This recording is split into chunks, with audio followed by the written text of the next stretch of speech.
friends, welcome back to Osborne Insider, where you can get the latest information about our products, installation tips, and other news. Osborne is well known for their expansive collection of kitchen island legs, and we have released some exciting new designs for your upcoming projects. The Grand Tavern Island Leg is part 140358. It is a resized version of one of our popular dining leg profiles. The design features a top block and a stretcher block for endless installation possibilities.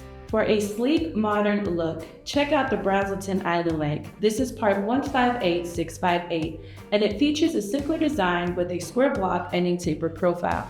Lastly, we have a narrow Weyburn Empire Kitchen Island Leg.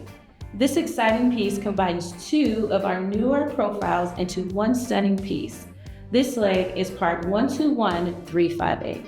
All of these legs are 34.5 inches tall with the width of 3.5 inches, but they are available in various sizes.